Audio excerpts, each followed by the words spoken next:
అందరికీ ఇవాళ రెసిపీ వచ్చేసి మటన్ కర్రీ అండి. మటన్ శుభ్రంగా కడిగేసి కొంచెం పసుపు, అల్లం వెల్లిపాయ పేస్ట్, ఉప్పు వేసి కుక్కర్లో పెడుతున్నాను. మటన్ కర్రీలోకి ఆనియన్స్ కట్ చేశానండి. 4 ఆనియన్స్, ఒక 6 పచ్చిమిరపకాయలు కట్ చేసి పెట్టండి. ఇప్పుడు స్టవ్ మీద గిన్నె పెట్టి ఆయిల్ పోసాను. ఇప్పుడు ఇందులో ఆనియన్ ముక్కలు వేసేసుకున్నాం. ఇదండి ఆనియన్స్ మంచిగా వేగుతున్నాయి, మంచిగా వేగనివ్వండి. ఇదండి ఇందులో ఇప్పుడు అల్లం వెల్లిపాయ పేస్ట్ చేద్దాం. ఆనియన్స్ వేగినాయి.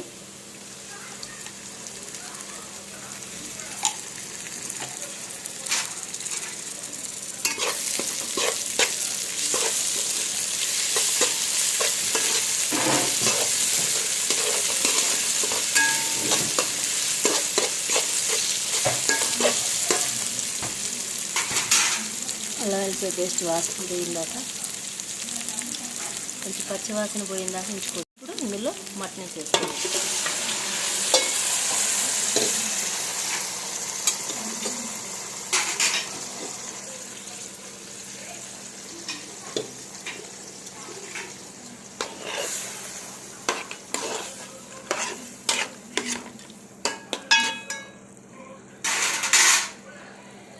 మంచిగా ఉడకనివ్వండి.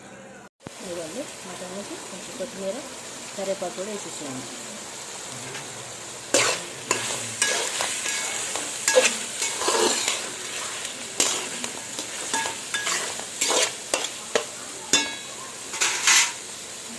ఇందులో ఒక టమాటా, కొంచెం 4 కొబ్బరి ముక్కలు వేసి మిక్సీ జార్ పెట్టానండి.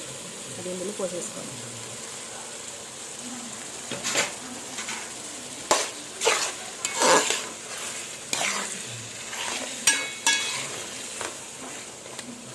కొంచెం పచ్చివాసన పోయిందాక మంచిగా ఉడకనివ్వండి. ఇవ్వండి కూరకు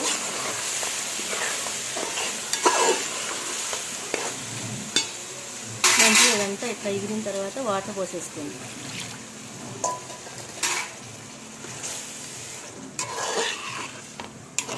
ఇప్పుడు ఇందులో రుచి చూసుకొని ఉప్పు, కారం వేద్దాం.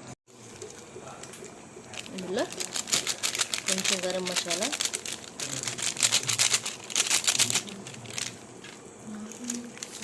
కొంచెం బిర్యానీ మసాలా,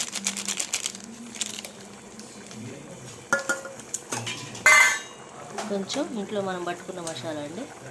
ధనియాలు, లవంగాలు, చెక్క, యాలకులు,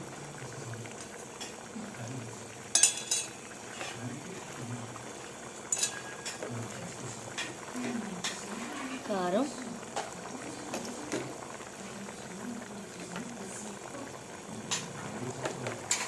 వేసి మొత్తం కలపండి.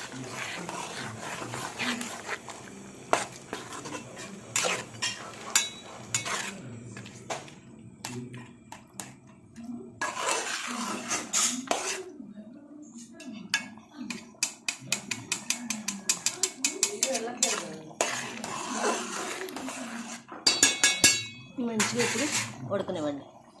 కర్రీ ఉడుకుతుంది. కొంచెం వాటర్ దగ్గరికి వచ్చాక కర్రీ బంద్ అయిపోయింది. Mutton curry ready. ఇది ఇప్పుడు బౌల్లోకి తీసేస్తాం. Mutton curry ready. అందరు ఇళ్ళలో రెడీ చేసుకొని టేస్ట్ చేయండి. బాయ్.